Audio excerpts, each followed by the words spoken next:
It was a quiet evening in the town of Ravenshire.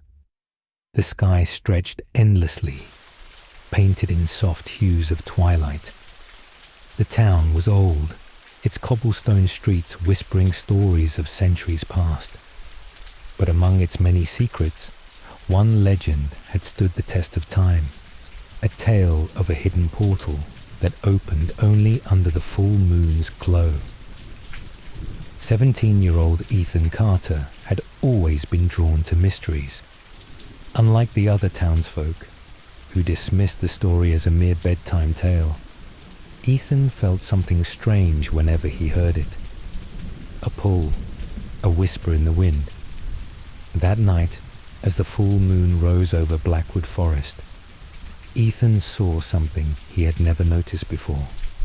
An overgrown pathway hidden among the trees. It hadn't been there yesterday.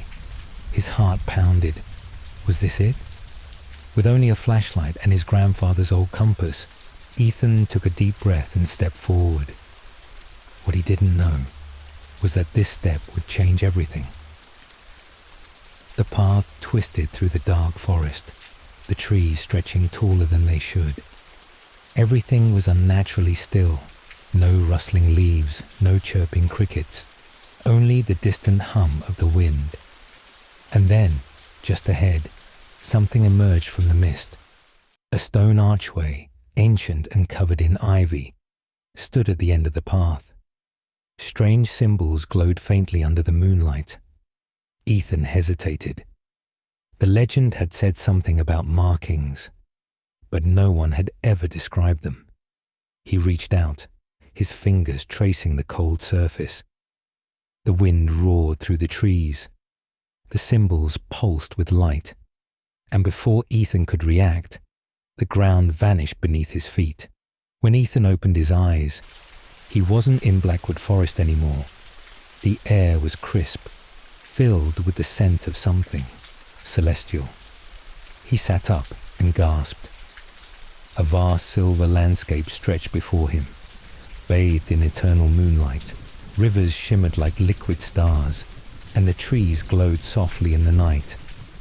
But the most breathtaking sight of all was the floating castle in the distance, its spires reaching toward the sky.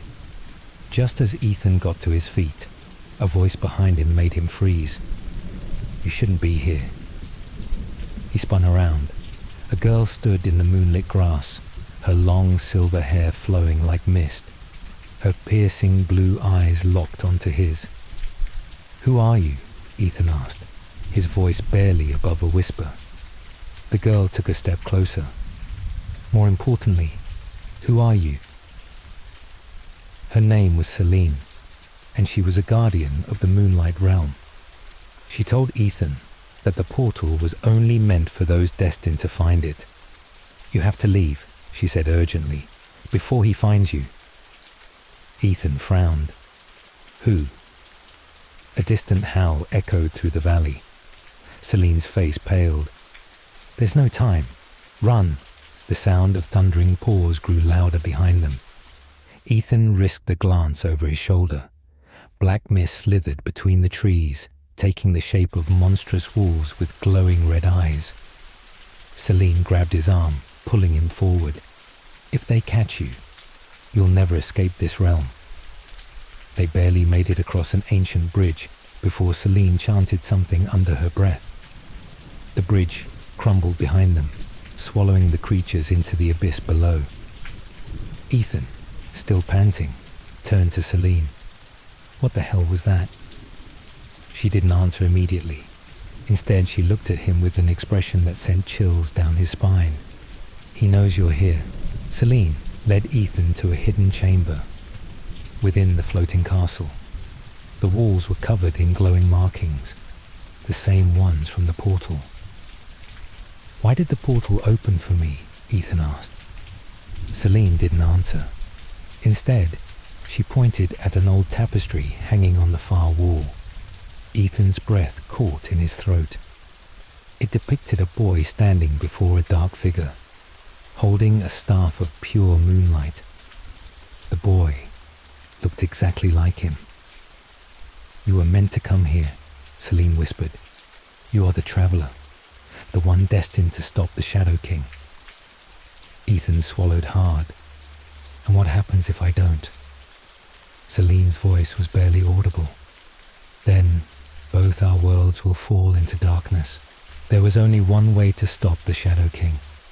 Ethan needed to find the moonlight staff, hidden deep within the celestial caverns. But the journey was perilous. The caverns were guarded by creatures that fed on fear and shadows.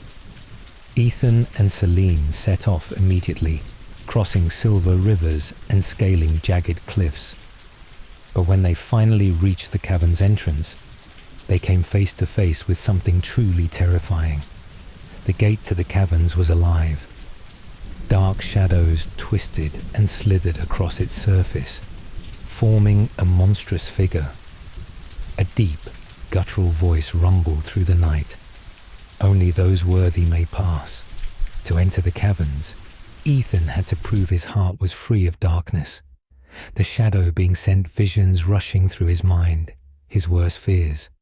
He saw himself failing, alone, losing the people he loved. For a moment, terror consumed him. The darkness pulled him deeper, whispering that he was weak. But then, Celine's voice cut through the shadows. Ethan, listen to me. You're stronger than this. Ethan clenched his fists. He focused on the light, the moon's glow, the stars, the fire inside him. And just like that, the shadows recoiled.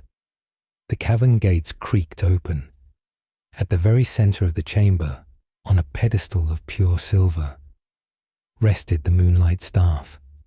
As Ethan reached out and grasped it, the air around him crackled. A surge of power flooded his veins. The final battle was near.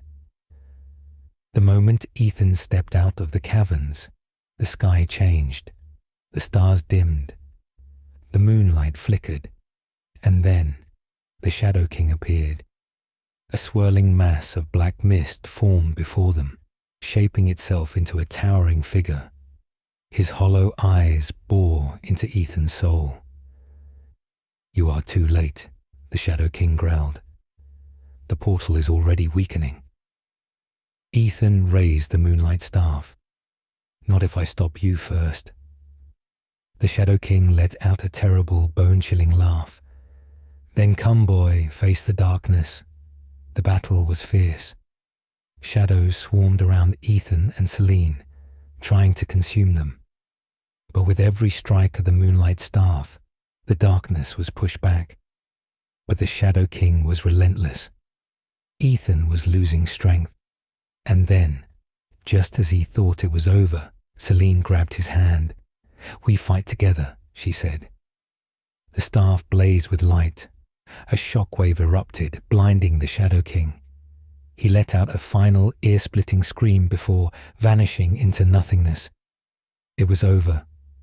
The moon shone brighter than ever. The realm of eternal night was free. As the world began to heal, Ethan felt something tugging at him. The portal was closing. He had to go. Celine gave him a small smile. This isn't goodbye, she whispered. The portal will always find you again. And then Ethan stepped through. The first rays of dawn painted the sky as Ethan opened his eyes. He was back in Blackwood Forest. In his hand, the moonlight staff still shimmered faintly. The legend of the moonlight portal remained a mystery to the world. But Ethan knew the truth, and someday, under another full moon, he would return. The adventure was only just beginning.